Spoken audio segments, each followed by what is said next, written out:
Iran के एक drone को मारने के लिए अमेरिका को 10 गुना ज्यादा पैसा बहाना पड़ रहा है।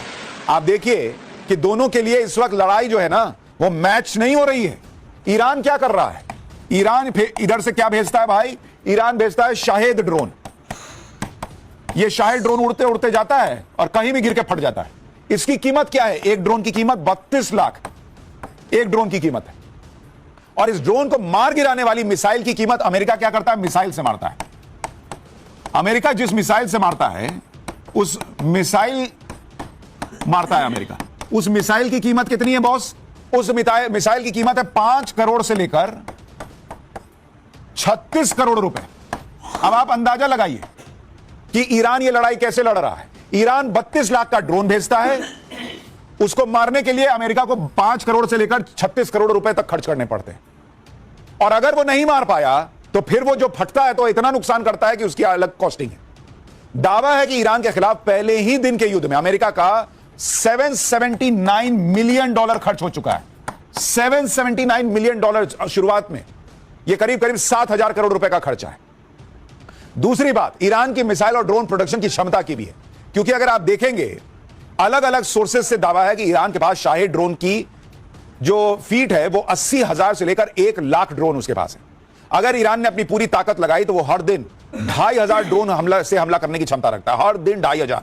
जबकि एक्सपर्ट कह रहे हैं कि ईरान को ड्रोन और मिसाइलें गिराने के लिए जो इंटरसेप्टर चाहिए उसकी सप्लाई पहले ही सीमित है। जब पिछले साल ईरान पर हमला किया गया था तो 12 दिनों की जंग में अमेरिका ने इजराइल को बचाने के लिए 150 थर्ड इंटरसेप्टर का इस्तेमाल किया था, जो कुल स्टॉक का करीब 25% है। इसमें एक थर्ड इंटरसेप्टर की कीमत करीब $15 मिलियन है। इसके स्टॉक को भरने में करीब 3 से 8 साल लग सकते हैं। इसलिए अब एक्सपर्ट ये बातें कर रहे हैं कि कहीं ऐसा ना हो कि ईरान की मिसाइलें खत्म हो उससे पहले अमेरिका और उसके साथी देशों के पास जो इंटरसेप्टर मिसाइल होती है ड्रोन और मिसाइल को फोड़ने के लिए, वही खत्म हो जाए। ऐसी भी खबरें हैं कि अमेरिका दूसरे देशों में तैनात अपने एयर डिफेंस सिस्टम को मिडिल ईस्ट में मूव करने पर विचार कर रहा है। हालांकि अमेरिका और इजराइल मिसाइल लॉन्च करने वाले ठिकानों और भंडारण स्थानों को ढूंढकर नष्ट करने की भी कोशिश कर रहे हैं। इधर ईरान का दावा है कि वो जहां अटैक कर रहे हैं वहां कोई मिसाइल का भंडार ही नहीं है। वो कह रहे फोड़ लो, वहां कुछ है ही नहीं है। वो कह रहा है कि हमने तो पहले ही ठिकाने बदल दिए। यानी ये लड़ाई और इंटेंस होती जा रही है।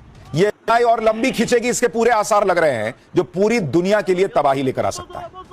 सस्ते ड्रोन और खतरनाक मिसाइल की ताकत के दम पर ईरान ने तबाही मचा रखी है। कोई सुरक्षा कवच इनको नहीं रोक पा रहा।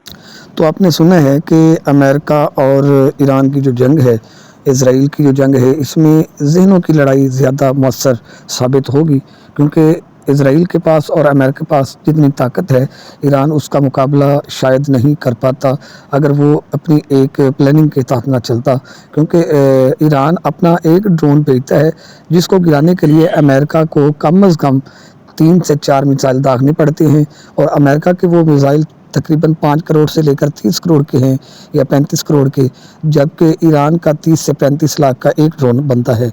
तो इससे साबित होता है कि एक तरफ कम खर्च है तो दूसरी तरफ अमेरिका का नुकसान ज़्यादा है, लेकिन उसको इतना फ़र्क इसलिए नहीं पड़ता कि वो एक सुपर पावर कंट्री है और ईरान एक पहले से भी मुआशी पाबंदियों का सामना कर रहा है।